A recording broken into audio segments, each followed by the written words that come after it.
Okay, hello everyone. Welcome back to a public Chabura Shiur. Tonight we have the privilege to have for the first time Rabbi Daniel Bouskila.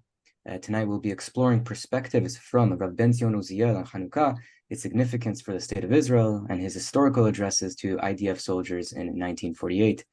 Rabbi Daniel Bouskila is the director of the Sephardic Educational Center, an international organization based at its historic campus in the Old City of Jerusalem, dedicated to teaching classic Sephardic Judaism. He has been in Israel from the outbreak of this war and will be delivering his shiur from there.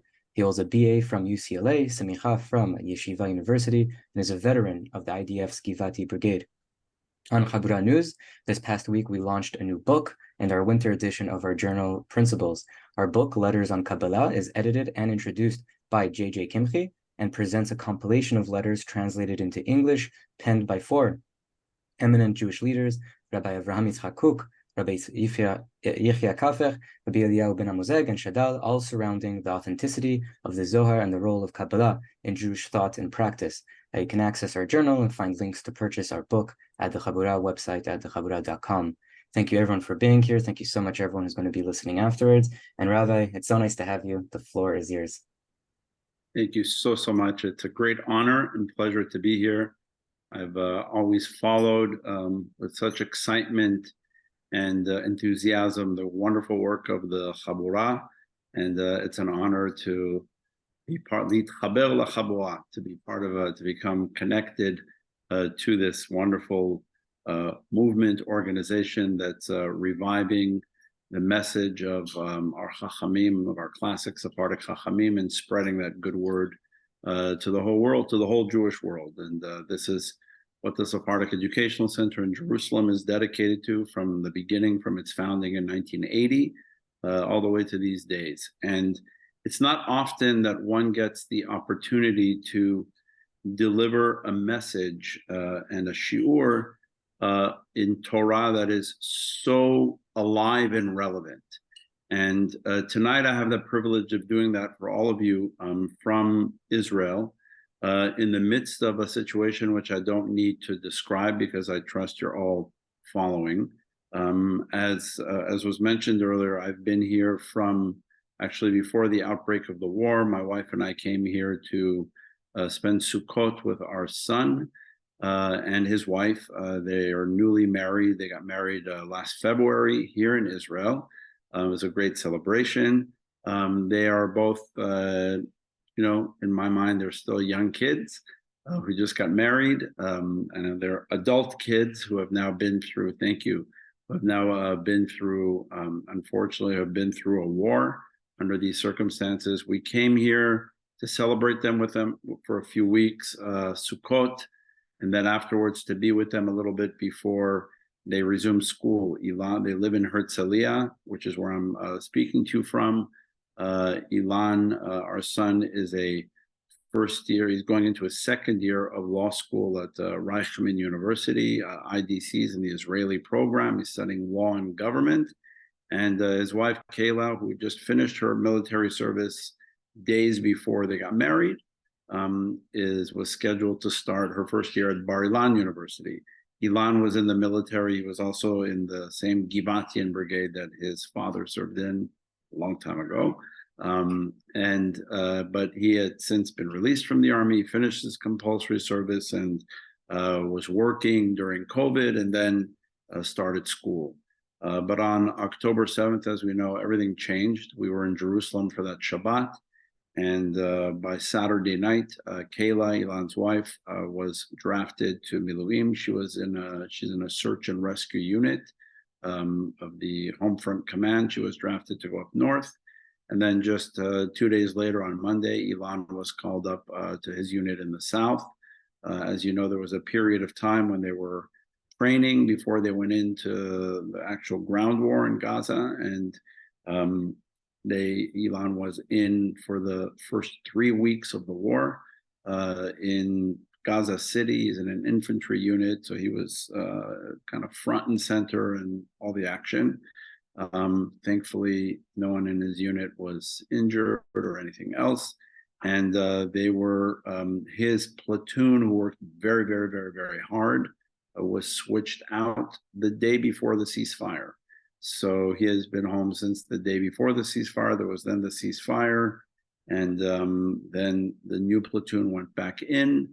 We don't know if and when he's going to be called back. For now, he's not back. So he was there for 6 weeks, 3 weeks of intense training, 3 weeks of actually being in the war, in the first stage of the war in Gaza. With his unit operates special missiles and drones and all sorts of videos and images that you've seen on CNN or anywhere else in the world of Hamas terrorists from hospitals and so on. His unit actually was able to take with drones a lot of those photos, in addition to being caught in gun battles and house-to-house combat and all the other things that they were doing. And thankfully, like I said, thank God, they're all okay. His wife was also got a few weeks off. She actually went back up north today to Miluim. As far as Ilan is concerned, it's kind of like a wait and see. So we don't know, but we pray that all will be okay. So that's the context that my wife and I are here. We were scheduled to go back.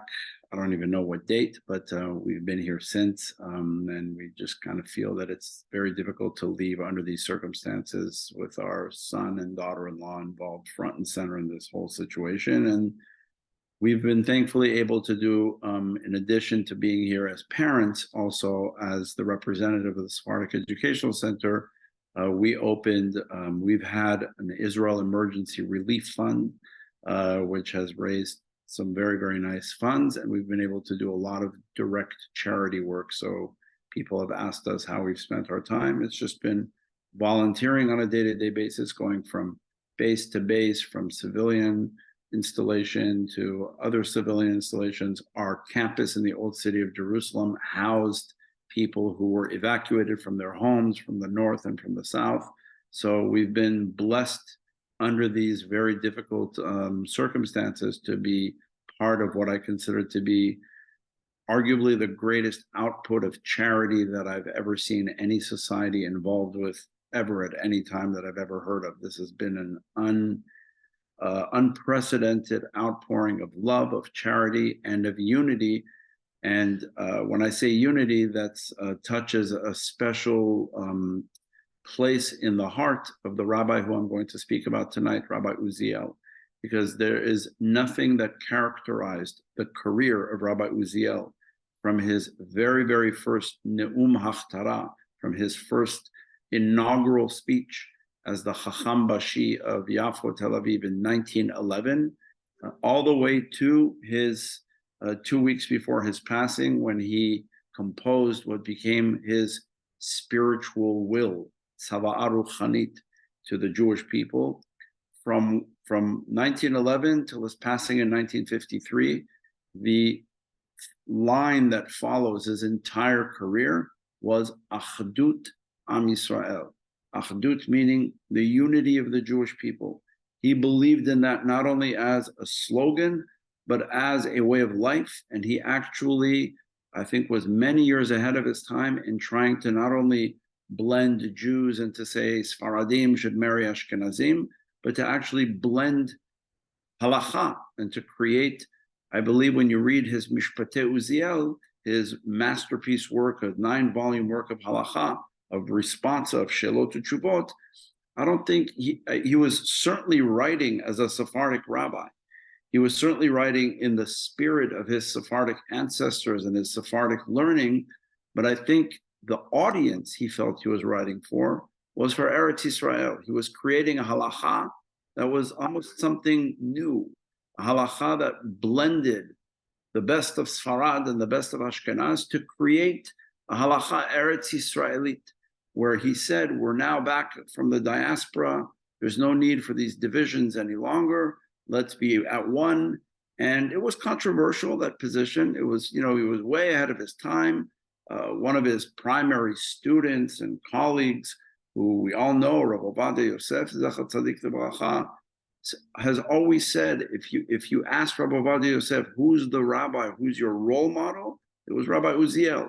But Rabbi Ovadia Yosef disagreed with the position of Sfaradim and Ashkenazim, blending Sephardic halakha with Ashkenazi halakha. I felt it was more an act of compromise. There was a whole very interesting, I'd be happy to speak about it at some other time. There's a fascinating exchange that ended up taking place later on when he responded. Rabbi Uziel said, I don't agree with canceling Sephardic minhagim in the same name of unity. They lived at different periods of time. It's important to understand Rabbi Uziel died in 1953. The state of Israel was 5 years old. It was just at the dawn of like bringing in a lot of immigrants from Arab lands. Rabbi Ovadia Yosef inherited that. He inherited a different sociology than living like Rabbi Uziel did in the formative periods of Zionism. And he was front and center in the Zionist movement. He is, I've mentioned this many, many times, the only rabbi, Sephardi or Ashkenazi, who can boast that I don't mean boast in that sense, but who can list on his CV that he was a chief rabbi under 3 political administrations in this land. He was the Chacham Bashi of Yafo, Tel Aviv, from 1911. That was when this land was called Ottoman Palestine, right?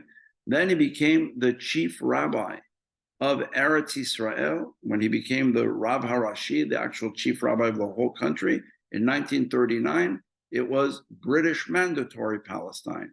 And in 1948, he was there with Rabbi Herzog when they declared Medinat Israel, when Ben Gurion declared the state of Israel on the 5th of Iyar, Tafshin Chet, May 14th, 1948, when it became Medinat Israel. So think about somebody who was an incredible Talmid Chacham who could also teach us a thing or two about politics, about dealing with political leadership and administration.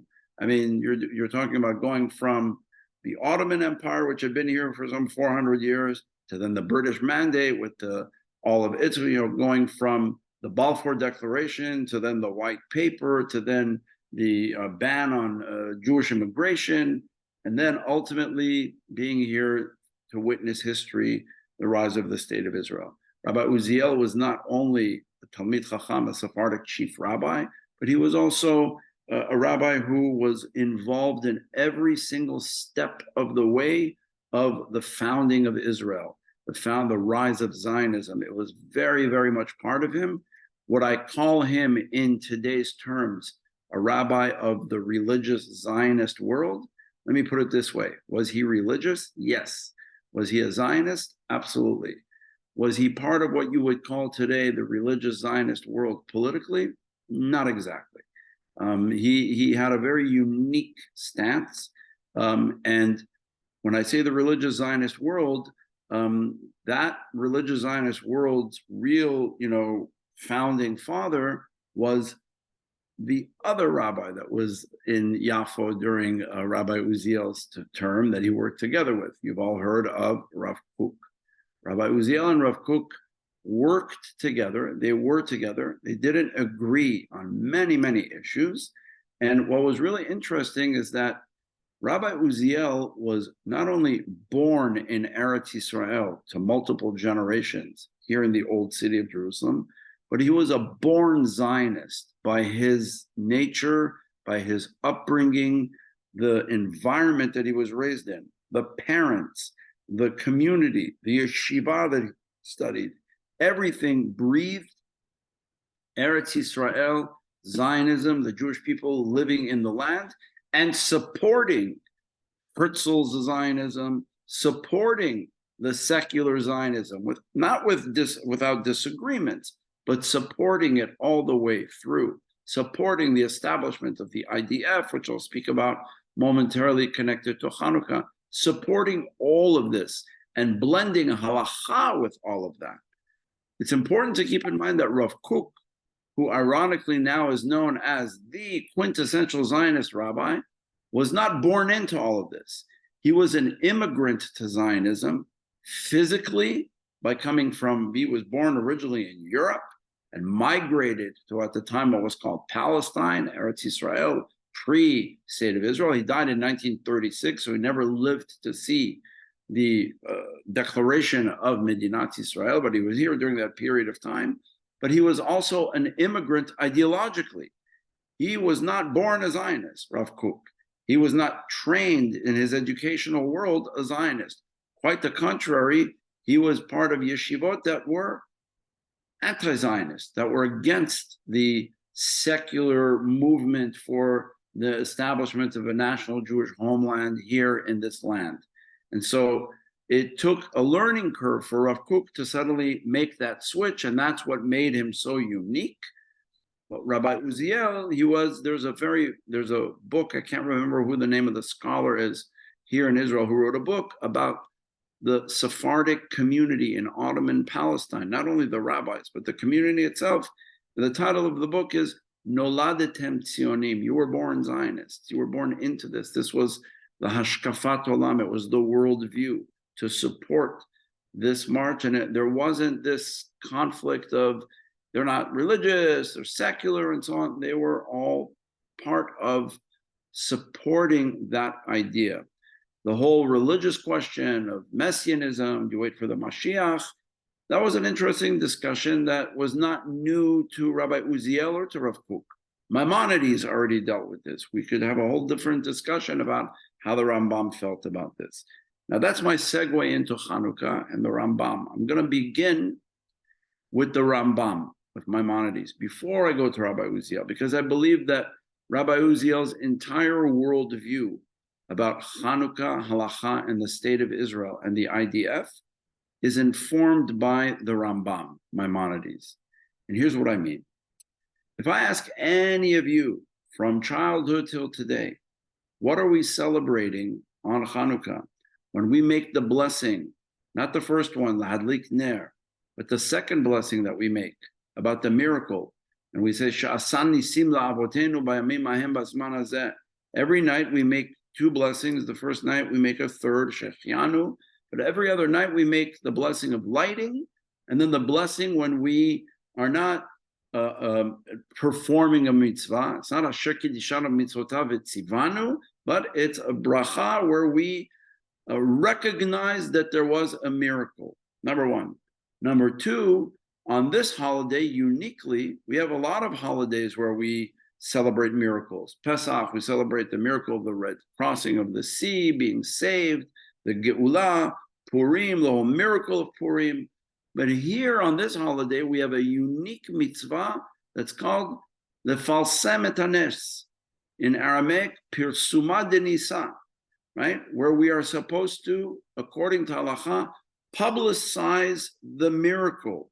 That means that there are several sections in the Talmud and the Shulchan Aruch that discuss the placement of your Chanukiah, your candelabra, the menorah for Hanukkah that we light, where to place it so that we fulfill this commandment. If you live in a place where you're able to place the Chanukiah in a window, in a doorpost, somewhere where the community will see it, it's not just a beautiful Hanukkah decoration, it is a mitzvah.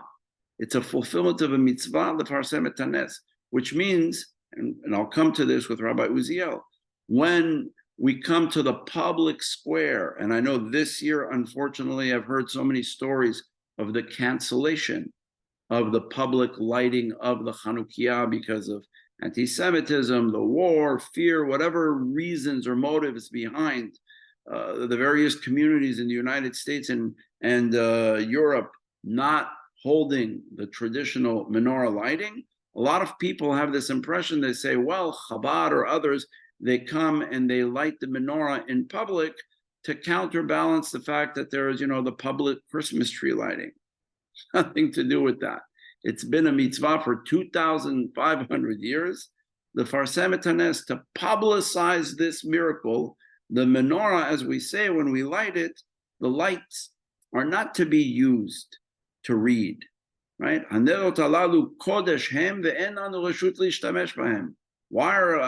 are Jews so very bright sometimes in terms of our legal loopholes? Because you come to the 8th night of Hanukkah and you have 8 beautiful lights shining, right? And you say, wow, I want to, have a candlelight dinner to that. You're not allowed to, according to Halakha. I want to read to those lights. It's very inspirational. I want to sit and study Torah to the light of the Chanukiah. There's 8 lights. You're not supposed to. Why? We derive no benefit from these lamps except to display them. They tell the story. They publicize the miracle. Now, what happens if we happen to turn the lights off and we say here we're using the lights of the menorah?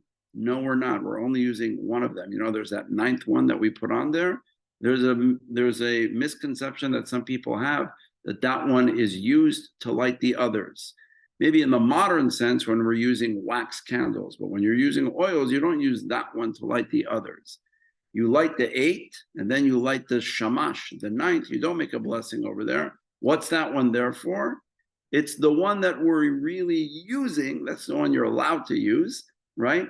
In case for some reason you turn the lights out, you're not allowed to use the other 8. You're only really, meaning if I have the full menorah in front of me at the table and I'm reading, I'm really only reading from one of them. That's what we're essentially saying. It's, it's one of the brilliant loopholes that we have. That's the origin of the shamash. It's not the one that lights the others. Okay, that means that the Hanukkiah is to publicize miracle. The question that I want to ask, in the spirit of the Rambam, and then getting to Rabbi Uziel, both halachically and to the IDF, is what miracle are we publicizing? If I ask any of you from childhood, you're going to say, once upon a time, after the war was over, they entered the temple, they wanted to light the lamps, they found only one jug that had enough oil for one day with the stamp of the Kohen Gadol. It was untampered. They opened it up, they lit from it, and a miracle happened. Na'asa bones, v'idliku mimenu shmona yamim, and it lasted 8 days. Okay. Immediately, one of the brilliant Sephardic Chachamim, the Bet Yosef, Rabbi Yosef Karo, asked the question. He said, if there was enough oil to last one day, then Hanukkah should only be 7 days. So it was enough to last one day. There was no miracle on that day. So then became all sorts of different discussions. The miracle was finding it. The miracle was the fact that it was untampered, all sorts of things, various discussions, meaning why is Hanukkah 8 days if the first day was not a miracle? There was enough to last one day. One of the sources even went to the extent to say, no, the manuscript of the Talmud was faulty. It should really read, there wasn't even enough to last one day, and they lit 8 days. Now it makes works. Okay. Come the Rambam, Maimonides, and he says, hold on. Let me retell you the story of Hanukkah. The Rambam is the only one, uniquely to the Maimonidean style and Maimonidean voice, he is the only one who tells the following story of Hanukkah. Now, where does he tell it? Not in a history book. He never wrote a history book. The Rambam was a blend of philosophy and halakha. His classic works of philosophy, you know about, the Gemara Nevuchim, the Guide for the Perplexed, medical books, and so on. But what's his magnum opus? His greatest work is the Mishneh Torah. The Mishneh Torah is the codification of the halakha in its entirety. And in the Mishneh Torah, in the halachot of Hanukkah, there he blends the story of Hanukkah, the miracle of Hanukkah, and the halachot of how to light the menorah. Let me read it to you, because this is the halakha that Rabbi Uziel was inspired by in order to make his statements hundreds of years after Maimonides wrote this. The Rambam begins. He assumes you know nothing. You've never heard. Now, by the way, the story of Hanukkah with the oil lasting 8 days, where is that found? It's found in the Talmud. The Talmud, what tractate of the Talmud? There is no tractate. There is no Masechet Hanukkah, interestingly. There's a Masechet, there's a tractate, a section of the Talmud, of the Mishnah and the Gemara, that discusses Shabbat, that discusses Purim, Masechet Megillah, Yom Kippur, Rosh Hashanah, Sukkot, not Hanukkah. Hanukkah is mentioned in the Mishnah a total of 5 times, never as a primary discussion, just like Derech Hagav, meaning the Mishnah knew what it was, but for some reason, there is no tractate. There's all sorts of theories of why, not important to us right now. So where do we find the whole discussion about how to actually light the lamps? The fact that we light one on the first night and we go up, increase, versus that was Hillel's opinion. Shammai said we go 8 to 1. the fact that you light one per household or one per each member of the household, what whole dispute, where is that found? Chapter 2 of Tractate Shabbat. Why? Because chapter 2 of Tractate Shabbat, Masechet Shabbat, is a famous tractate that discusses what are the best lamps, oils, and wicks to use to kindle Shabbat lights. Bameh madlikin. We read it every Friday night. There, in that discussion, they say, since we're discussing oils, wicks, and lamps, let's have a talk about other oils, wicks, and lamps, the Hanukka ones. And there the whole discussion emerges. And within that discussion comes the story, my Hanukka. What is Hanukka? On the 25th of Kislev, they went in and found a jug of oil that lasted miraculously 8 days. Meaning the one and only location of that story is in the tractate Shabbat, the Babylonian Talmud. It's not in the Mishnah. It's not in the writings of Josephus. It's not even in the books that are called the Book of Maccabees. It's not there either. But it's in the Talmud, and the Talmud is our authoritative work of Halakha, of Judaism, and this is the story we went with as the miracle. It does mention there in the story that the Hasmonean dynasty, nicknamed the Maccabees, that they had a military victory, but they said the miracle is the oil lasting 8 days. Comes the Rambam and says, hold on, let me tell you the story of Hanukka. It's almost like the Rambam, if you want to imagine him, he's like saying, children, adults, gather around my table. I want to tell you the story of Hanukka. Actually, I want to retell you the story of Hanukka. And I want to tell you really what miracle we're celebrating. Listen carefully and think about, as I'm reading this, think about May 14th, 1948. Maimonides says, I'm going to read in English, for I see a lot of people maybe know Hebrew, English. I'll read some in Hebrew, some in English. He starts with history. In the era of the Second Temple, the Greek kingdom issued decrees against the Jewish people. This is the background, the persecution, attempting to nullify their faith and refusing to allow them to observe the Torah and its commandments. They extended their hands against their property and their daughters. Sounds a little like October 7th. They entered the sanctuary, wrought havoc within, and made all of the vessels impure. That's the background. The Jews suffered great difficulties from this persecution, for they oppressed them greatly until God, the God of our ancestors, had mercy upon his people, delivered them from their hand, saved them. The sons of the Hasmoneans, the high priests, Bnei Hashmonai, overcame them, slew them, and saved the Jews from their hands. Meaning, who were the sons of the Hasmoneans? Matityahu and his sons, Yehuda and Shimon and so on. They banded together, fought the Greeks, and overcame them. We say this in the paragraph that we read every morning, afternoon, evening, Ala Nisim, right? That the many were put into the hands of the few. Who were the few? The sons of the Hashmonaim, the high priest Matityahu. Then listen carefully. Maimonides says, what happened afterwards? He doesn't say they went in and found a jug of oil. What's the next thing they did? They were victorious in a military victory. They then appointed a king from the high priests, and sovereignty returned to Israel for more than 200 years until the destruction of the Second Temple. Right? He says, He'emidu melech min ha-kohanim v'chazra malchut li'Yisrael. Chazra malchut li'Yisrael. Sovereignty returned to Israel. What is Hanukka called in modern Hebrew terms? Somebody tell me. It's 2 words. Anyone? Yom HaAtzmaut. Yom HaAtzmaut. The Rambam says, what are we celebrating on Hanukka? That sovereignty returned to Israel. A. B. What's the miracle of Hanukka? He goes on. And he says, and when the Jews overcame their enemies and destroyed them, they entered the sanctuary. This was on the 25th of Kislev. They could not find any pure oil in the sanctuary with the exception of a single cruse.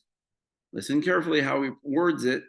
It's tricky. He says, it contained enough oil to burn merely for one day. The Talmud says, a miracle happened and they lit for 8 days. In the Rambam, it doesn't say a miracle happened. He simply says, it contained enough oil to burn for merely one day. They lit the lights from it for 8 days. Which means, according to the Rambam, they were able to ration the oil for 8 days until they could crush olives and produce pure oil.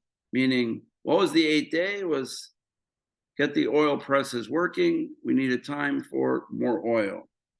Accordingly, the sages of that generation ordained that these 8 days, which began with the 25th of Kislev, should be commemorated to be days of happiness and praise. Candles should be lit in the evening at the entrance to the houses on each and every one of these nights to publicize and reveal the miracle. The miracle of what? He didn't say it was the miracle. According to most interpreters of the Rambam, what is he talking about? The miracle? Not the oil lasting 8 days, but the military victory of the few defeating the many and the return of sovereignty to the Jewish people. To the Rambam, Hanukka is a celebration, Yom HaAtzmaut, of Jewish sovereignty. Fast forward now to Rabbi Uziel. Rabbi Uziel, who I gave you his background, born in the old city of Jerusalem. He actually studied in the yeshiva, in the Talmud Torah Sfaradi, which today is the building where I work in Jerusalem, the Sephardic Educational Center. That's where Rabbi Uziel was as a child, studied in the Talmud Torah. Then that's on the ground floor of our old courtyard building. On the second floor of that building, there was a yeshiva, Yeshivat Tiferet Yerushalayim. This was the Sephardic yeshiva in the old city, predating Porat Yosef. There, Rabbi Uziel studied Talmud, Halakha, and became musmach, became ordained as a rabbi, and then went out to his great career in Yafo and Tel Aviv, ultimately back in Jerusalem as the chief rabbi, all the way to the end of his life. And Rabbi Uziel, when he was part of the Zionist world and the Zionist movement, he was thinking all along about the Rambam. The Rambam said, what are we celebrating? On Hanukka, Chazra Malchut L'Yisrael. What miracle are we publicizing? The miracle that we were victorious and were able to defeat our enemies and establish an independent Jewish state. The Rambam does not mention, he mentions that we found a cruse of oil. There was enough to light a day. We lit from it from 8 days until we could make new oil. He never says, Na'asabon, there was a miracle and it lasted 8 days. So when he says, now we place the menorah in order to publicize the miracle, the harot u'legalot et hanes, what miracle is he talking about? The same miracle Rabbi Uziel was talking about. Why? Rabbi Uziel was asked the question, is it permitted to use, I know that this is a big discussion now with Shabbat, it was a discussion on Pesach during Corona, COVID, Zoom, on the Seder, and all this other discussion that we had. The whole question of the use of electricity. Electricity on Shabbat, electricity on holidays, etc. Now here we're not talking about Shabbat, we're talking about a simple question. Are you allowed to use electric lamps as your Shabbat candles? The answer is yes, you are. Why? Although it doesn't seem like your traditional, Saba and Safta's candlesticks, okay? What's the purpose of Shabbat candles? Why do we light Shabbat candles? It's not to make blessings to our children and all that. Those are all beautiful customs. The origin of lighting Shabbat candles, why does that second chapter discuss what's the best wick and oil to use? Because they want to make sure that when you light Shabbat candles, you're going to use the best possible wicks and oils so that you don't go into Shabbat in darkness. Because it's unsettling when there's a blackout in your house. And you don't want to live in Shabbat. You're not allowed to kindle flames on Shabbat. So we ordain that we light before and that it should last into Shabbat. Why?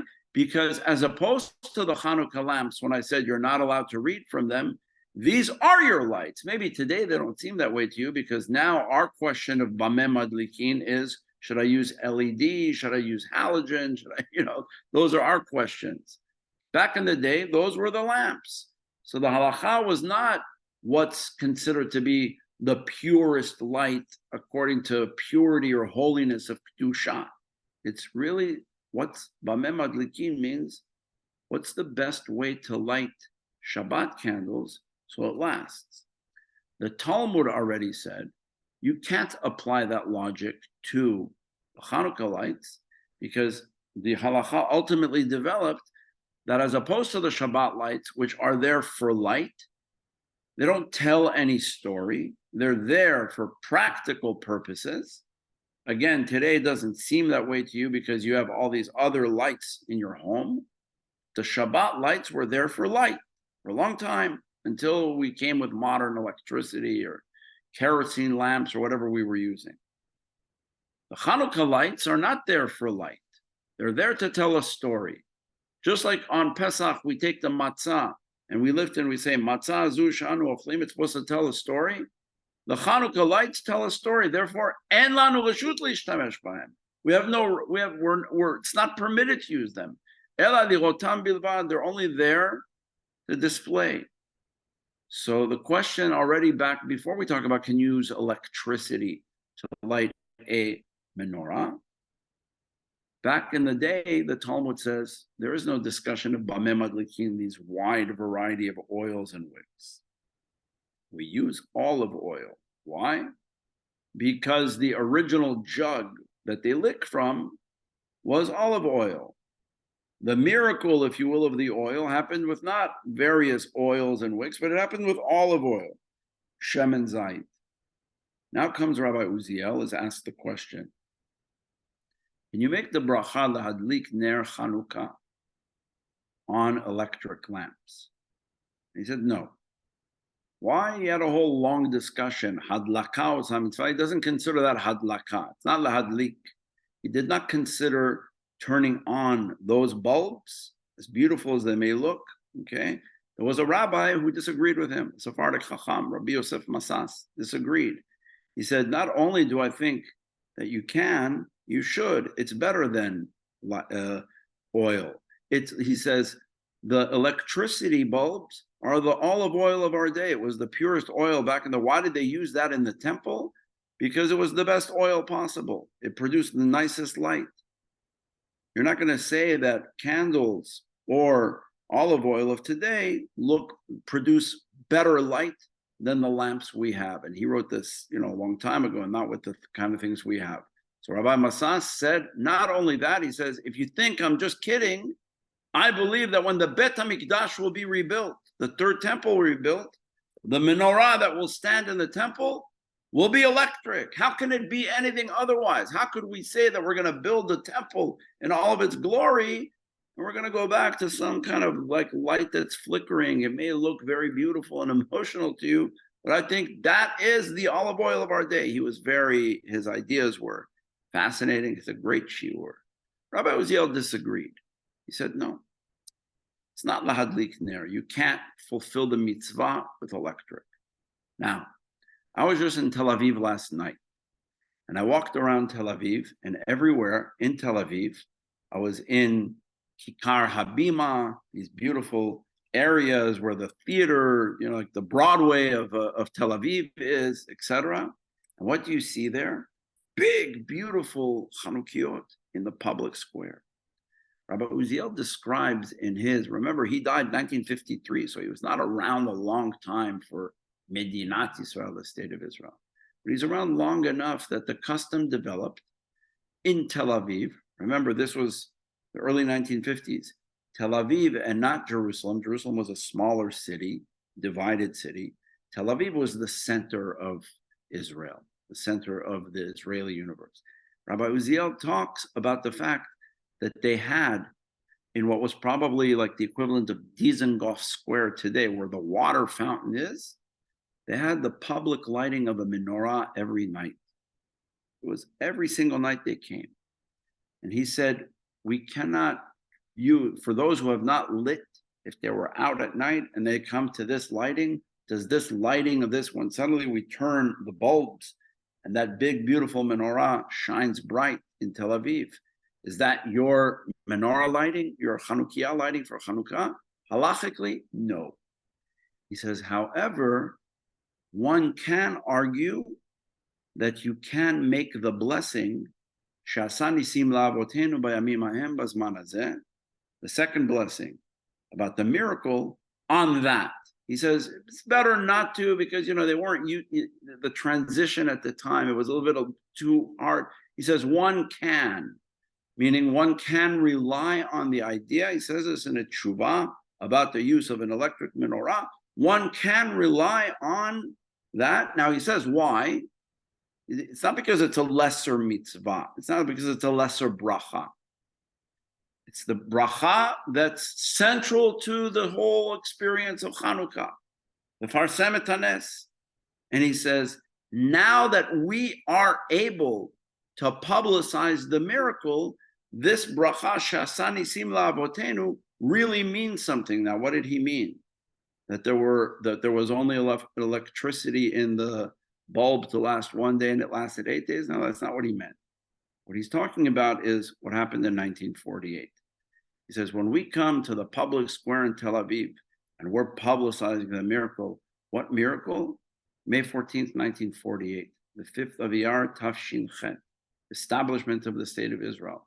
Chazra Malchut L'Yisrael, exactly what the Rambam said 800 years earlier. Rabbi Uziel says this and says to all of us that this public lighting of the menorah in the public square in Tel Aviv is a fulfillment. Whether you make the bracha, he makes the nuance and says, one can argue that you could say the full bracha b'shem u'malchut, Baruch atah Hashem Eloheinu melech haolam she'asa nisim la'avotenu, or some would just say Baruch she'asa nisim la'avotenu without Shem u'malchut. Remember, this is the same Rabbi Uziel who his students tell the story that, forget May 14th, 1948 for a moment, back up to November 29th, 1947, the night that the United Nations issued the vote, the partition plan for the establishment of the state of Israel. Rabbi Uziel, with his students, gathered his students, went home, had a su'udat mitzvah, a meal, like a festive meal, and his students say that they witnessed their rabbi, b'shem u'malchut, the full blessing with God's name, Baruch atah Hashem Eloheinu melech haolam shechianu v'kimanu v'gianu l'zman hazeh. That night, he made the bracha shechianu after 2,000 years of diaspora. Look, the nations of the world have recognized establishment of Israel, even on partial Eretz Yisrael, not the full land. Even that was an occasion to say shechianu. Rabbi Uziel, this was Pirsuma Denisa, the Farsem et Hanes, to publicize the miracle. Now, for Rabbi Uziel, this moment of the publication, of the publicizing of the miracle, was significant because of an experience he had. And I want to read to you, as I'm wrapping up this discussion, I want to read to you pieces of a very special address that he gave. It's very moving for me personally to give this, to have translated this years ago, but now to read it to you here tonight in this context on Hanukkah from Israel during this war. Because think about for a moment how many wars Israel has fought from 1948, even before 48, how many different incidents and events there were leading up all the way to what we've been experiencing here in the last 2 months. And sometimes you wonder, when we look back at our Chachamim and the great psak Halakha that they gave, the forward-thinking rulings in Halakha, but it balanced with that also the magnificent Hashkafa, the magnificent philosophy or way of seeing, which made them real leaders. They understood the law, understood the time, the circumstances, the nuances of Halakha. They were brilliant geniuses in halachic teachings, and also understood the force majeure of the time for Rabbi Uziel, somebody who was born in this land under the Ottoman Empire, then became the chief rabbi, not under the state of Israel, but under the British mandate, and then lived to see the establishment of the state of Israel, the declaration of the state of Israel, but then also lived through what was one of the bloodiest wars that Israel ever fought, the War of Independence. 6,500 men, women, and children were killed. Now, keep in mind how many Jews lived in the Yishuv in 1948-49, about 600,000 people. So try to do that math. Apropos England or the United States, how many casualties that would amount to. This was a fledgling, brand new country, straight out of the ashes of the Holocaust in 1945, World War II ends. And here they come now and fight one of the bloodiest wars. Rabbi Uziel lived through all of that. To him, the very sight of somebody donned in a uniform. I have to tell you that this morning, after a few weeks, I told you that both my son and daughter-in-law were drafted and were in the war. And our daughter-in-law, she had a break, and this morning she had to go back. And for the last few weeks, I've seen her as Kayla, Elon's wife, without uniform. And this morning, when we went a block away where they live, to pick her up, to take her back to her base, and I see her again wearing the IDF uniform, it brought chills and tears. It's a very moving sight to see these young men and women wear this uniform and be involved in a war to defend the country in 1948 or in 2023. It was a very moving sight. Some of you may have seen the soldiers who in Gaza lit the Hanukka in Gaza City. These are magnificent sights. These are historic events. Rabbi Uziel, when he stood in Hanukka 1948, let's contemplate what Hanukka 1948 was. Hanukka 1948 was the very first celebration of Hanukka in the newly declared sovereign state of Israel. We celebrated recently Israel's 75th anniversary. Let's count. May, June, July, August, September, October, November, December. Israel was 7 months old in 1948. I think back to my father, Zichrono Livracha, who came from Morocco, left Morocco in 1946, went to Paris, went to France, and on May 14th, 1948, he actually saw somebody, he was on the metro in Paris, and he saw somebody holding a newspaper opposite him, and in French, he saw the headline. It was an afternoon paper that said, "L'État d'Israël est né," the state of Israel is born. My father got off the metro, took the metro in the other direction, and went to the building of the Sochnut, the Jewish agency. Already saw a long line of volunteers that wanted to go and fight for Israel. He was one of them, came here, and he fought in the War of Independence. He was in the Palmach. I don't know if my father was at this address that I'm about to read excerpts of to you, but he may as well have been, because who was Rabbi Uziel speaking to? My father and all of the IDF soldiers of 1948. For Rabbi Uziel to see an IDF soldier was to say, "Sh'asani sim la'avotenu b'yamim hahem." What an incredible miracle to see before my eyes. And so when Rabbi Uziel said that one can make the second blessing over the public lighting of the menorah because we're publicizing the miracle, he says, what are we publicizing? What's the miracle of Hanukkah? Jewish sovereignty, Jewish independence, a Jewish government, and a military that defends us, like the Maccabees then, the Maccabees of today. And here are excerpts that I'm going to read to you that I translated, and I titled, there was no title to this address. I titled it Hanukkah 1948. Think about that for a moment. Here we are in Hanukkah 2023, in the midst of one of the bloodiest wars, after the bloodiest day since the pogroms of the Holocaust. Last week, I had the privilege of visiting Kibbutz Kfar Aza. That is the kibbutz that sits on the border between Gaza, the fence that was infiltrated by the Hamas terrorists, Yamach Shemam. I was privileged to be taken there together with my wife and daughter to visit that site. Prior to that visit, we were taken to visit the home of Yaniv Yaakov. Yaniv Yaakov's brother, Yair Yaakov, is currently a hostage in Gaza. Yair Yaakov's partner, they're not married, but his wife of many years, his partner of many years, he's divorced. He has 2 boys.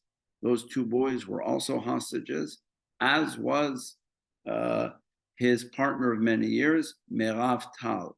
They were released during the wife, Merav, his partner, and the 2 boys, his 2 sons, were all released during that week of the ceasefire. When we visited the home of Yaniv Yaakov, the brother, we had no idea who was waiting there for us. We thought we were going to visit the brother on our way to Kibbutz Gaza. We came in, and who was sitting there? Some other family members, amongst them, Merav Tal, who was a hostage for 53 days in Gaza. We sat with her for 2 hours. From there, we went to Kibbutz Gaza, Kfar Aza, to see the sites of what happened there on that day. I was just discussing this earlier tonight. You would need millions of dollars and the most creative set designers to recreate a Hollywood set like this. It's surreal. The damage that was wrought is just unfathomable. It's traumatizing to see what happened, and this was just in one kibbutz. Don't forget this happened in also Kibbutz Be'eri and in Nir Oz and in Sderot and all those areas.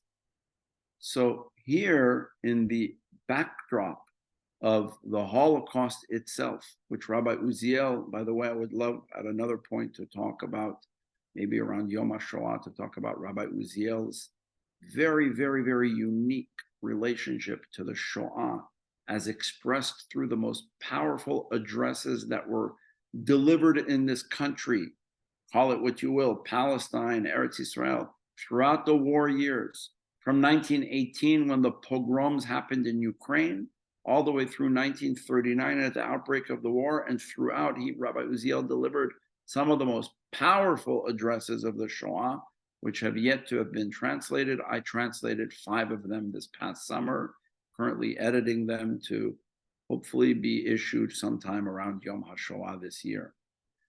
Listen to this address that Rabbi Uziel gave. For him, in the backdrop of all of this, of the October 7th of then, that lasted not 1 day, but for 6 years, the Shoah, and then the rise after, and in the midst of a bloody war, here's what he said to the soldiers. He stood in front of heroes, history, and he says, "This year marks the first time that we are celebrating Hanukka and lighting Hanukka candles in memory of the Maccabean victories, past and present, with such a unique feeling of freedom and redemption.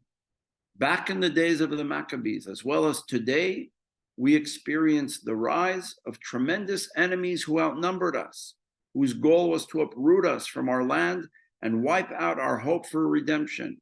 2,500 years ago, and again today, our people and all the nations of the world have witnessed the miraculous wonder that we state in the Hanukka prayer, that with great compassion, God stood by our soldiers in the time of their distress, championed their cause, judged their claim, avenged their wrong, delivered the strong into the hands of the weak, the many into the hands of the few, the impure into the hands of the pure, the wicked into the hands of the righteous, and the arrogant into those who were engaged in the study of Torah." That's the Al Hanisim that we read in the Amidah and Birkat HaMazon. Then he goes on, and listen to this. He says, "Praised be you, our mighty soldiers and heroes, who armed yourselves with faith and heroism and renewed with splendor the acts of the ancient Maccabees. Praised be our sacred fallen heroes, who fell in defense of this recent war of redemption, who with their blood redeemed our land and our inheritance. May their memories forever be a blessing, and may their souls be bound up in the bond of eternal life, together with all of our nation's righteous souls and heroes from all past generations. This year's Hanukka, he says, marks a double celebration where we have blended the memories of our past with the great vision of our independence today. This year, the Hanukka candles illuminate our souls and inspire us to come closer to God and the Torah here in our liberated land of Israel. This year, the Hanukka candles inspire us to continue redeeming our holy land and our sacred city of Jerusalem, where together we will one day light the pure flames of the menorah in our holy Bet Midrash, in our temple. He concludes by saying one more paragraph. To you, our heroic soldiers. When I read this, it brings me chills because I can picture him standing at that fence at the border of Gaza as the soldiers, when my son a month ago was about to roll into Gaza, I could hear him saying this, not just on Hanukka, but on any day. He says, to you, our heroic soldiers, I say, Chisku ve'imtzu, may be blessed with strength and with courage. Be strengthened. Remember, Chazak ve'ematz, Chisku ve'imtzu. Who said that to whom originally? Chazak ve'ematz was said by God to Joshua, the first military leader, if you will, of the Jewish people, who led the entry and the conquest of Eretz Israel, right, into the land of Israel. He told them, Chazak ve'ematz, and then again in the next verse, Rak Chazak ve'ematz, have strength and have courage. Rabbi Uziel says to our soldiers, I say, Chisku v'imtzu, be strengthened, and through you and your heroism, the whole house of Israel will be strengthened to continue marching ahead with bravery and courage, with hope and with faith, all in the spirit of our sacred path. May we see the day when God will help rid us of all enemies, so that we may be illuminated by the bright flames of eternal redemption for our land and our sacred sites, when together we will give thanks to God. Hallelujah. And that's how he ended this historic address to the original IDF, 1948. You could take his words and not change one letter and read it again in 2023. 5 weeks ago, or 5 days ago, on the first day, whenever, of Hanukka, that started on Thursday evening, the same words can be pronounced. So here we have it. Rabbi Uziel shows us what a leader is. Says there's a big gathering of people in Tel Aviv. Is the lighting of the menorah in Tel Aviv just a symbolic act, or does it have some sort of halachic force majeure? He says it does. It is Pirsuma Denisa, and he says, why? Because here we finally get to publicize the miracle. What miracle was he talking about? The same miracle that Maimonides, the Rambam, was talking about. The miracle of independence. Chazram Malchut LiYisrael. This is what he saw, Rabbi Uziel. This is what his own eyes saw and witnessed. And that's why his words are so relevant and meaningful for us today. This is only a small piece of his teachings, Hanukka. He has such a wide range of ideas. He was the author of 2 volumes of philosophy called Hegyonei Uziel, where he talked about blending the ideas of the Rambam and together with some of the other great thinkers from the Middle Ages, and blending rationalism of philosophy and the mysticism of Kabbalah, and creating something new for this generation. He's a role model for us to look up to. We still have a few nights of Hanukka. I hope and pray during these nights that you will take the opportunity to be strengthened by his words. I know that everyone, wherever we are, have your hearts and minds on what's going on here, on our soldiers, on our civilians, on everything that's taking place here in this land of Israel today. And take strength, as he said, Chisku ve'imtzu, be strong and be of courage. I believe Rabbi Uziel's words are words of encouragement, and they're also words that soothe us and give us the opportunity to take strength and to be courageous and to be proud of being Jewish. When we walk by and we see the Hanukkiah, when I see it displayed anywhere, I'll just conclude with this story. People see things all over Israel. I've been everywhere that I've gone, walked around. Want to video this? You want to video this? When do you go to Barnes & Noble and see a Hanukkah lighting? Only if they're going to announce it and everybody's coming. I happened to be in the Barnes & Noble of Israel the other night in Stimatsky, not because anything was announced. I was book shopping, and then I turn around and I hear the Hanukkah candles being lit and people singing. A couple of people walked in, they brought a menorah, and they started to sing and they started to learn. We all joined in. But also there is a very, very famous children's show that was very popular here during the 1980s. It was called the Hakeves Hashishasal, the 16th Lamb. It's a famous book, an album. And, older kids like us wanted to go back and hear that music. And they had a Hanukkah performance of it at the Habima Theater. And it was a little bit of a modernized version of it with, a different story, but it was fun to hear the music. Most of the audience were parents and grandparents with their children. My wife went, Penny, together with her daughter, and her daughter brought her kid brother, and my wife brought her little son. That's me. I was the little kid who was very excited to be there. I brought the book, celebration. But what was beautiful about it, right? Here you are in this holiday show. And before anything, they came out with a big, beautiful Hanukkiah with the candles there. And one of the actors said, "Children, let's all sing together." And the whole audience, people with kippot, people without kippot, old and young, they all recited the brachot together. They all chanted Shasanisim La'avotenu. They all chanted Ma'os Tzur, Hanerot Halalu. How heartwarming. And I was thinking when I was sitting there that what Rabbi Uziel was talking about, the public lighting of the menorah, I was about maybe 5-10 minutes away from where I was sitting yesterday where this happened. So here it is again. We see his message continuing. We see the Hanukkah lights having tremendous meaning for all of us. So I want to wish you, with the continuation of this beautiful holiday, as the lights increase every night and we light the 8th night and it becomes so beautiful and so illuminating. May it illuminate your hearts, your souls, Am Yisrael, wherever we are, where it protect you, wherever you are in the diaspora and here in Israel. May the lights protect us and inspire us to continue on our path of Torah and mitzvot, of good deeds, ma'asim tovim, love of Israel and love of the Jewish people.